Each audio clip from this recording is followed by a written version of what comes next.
All right, if we're going to do Australian beers in America, why don't we do the Australian for beer, Foster's Lager. This is their Foster's Oil Can, which is a lot of beer here. It's 1 pint 9.4 ounces. So this is like a bomber of a beer in a can.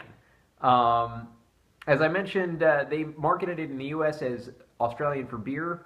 In Australia, not so much. It's not a really gigantic beer over in Australia. Victoria Bitter and Carlton Draft are the two big beers actually in Australia. This has kind of plummeted sales-wise over the last several decades, as a matter of fact, in Australia. It comes in at 5% alcohol by volume. It's an American adjunct lager, according to Beer Advocate. According to Rate Beer, it's a pale lager. I would rather go over to the Rate Beer category of this, because how can it be an American adjunct lager if it's Australian?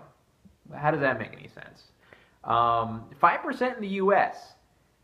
The weird thing is it's 4% ABV in Europe and 4.9% ABV in Australia, which leads me to believe that Foster's is different in different continents. Now, I know in Europe it's owned by Heineken. In the U.S., it's owned by a South African brewing group known as SAB Miller, S-A-B Miller. So it's just one of those beers that just slaps a label on it, and is, I guess, different wherever you go. Kind of like Guinness nowadays. So that's kind of interesting. It's been brewed since 1887. It was started by two brothers, and they switched to steel cans in 1958. I think this is aluminum. I think this is your regular can here. Started brewing in Victoria, Australia. I didn't check the map to see exactly where that is.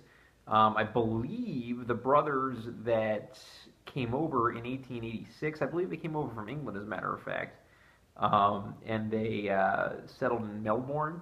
So I think this may have its origins in Melbourne, Australia. And as I mentioned, not as popular as Victoria Bitter or Carlton Draft. So this is the Americanized look at Australia, which I guess, I don't know if it started out because of the Crocodile Dundee fad back in the late 80s or what, but this is Australian, and this is what you call beer, if you remember those commercials. Don't see many Foster's commercials anymore. 60 on Beer Advocate, which is in the poor category. It's actually a little lower than the Genesee beer that we just did. It gets a little bit higher than the Genesee beer on Rate Beer. It gets a 4, but still just kind of a deplorable score right there. So this has been sitting in my car a little while, and it's 8 degrees outside, so I'm hoping it's not frozen over, which it may very well be. But we're going to pour it into this Guinness pint glass. Man, this is a big can right here. I like this can. I will say that. I really like the can. And it's a good sipper kind of looking beer. As we pour in here, no, it did not freeze over. We have a nice finger of head. We still see that piss kind of look. Maybe a little bit darker than some of the American adjuncts. And very bubbly as well, so I like that. Very white foamy head on Foster, so let's get the aroma. Yeah, getting the corn sensation that you're used to with Foster's. Definitely getting that gritty kind of American adjunct kind of smell. So it's an Australian beer, but the American adjunct taste is definitely in there. So let's get the taste now.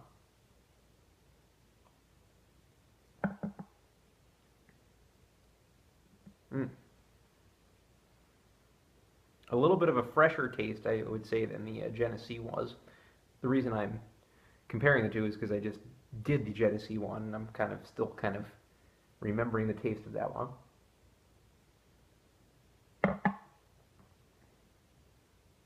Not quite as much of a bitter aftertaste as the Genesee one had. This is not a bad tasting adjunct or pale lager, whatever you want to call it.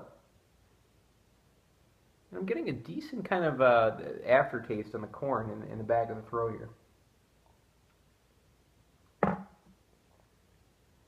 Not awful.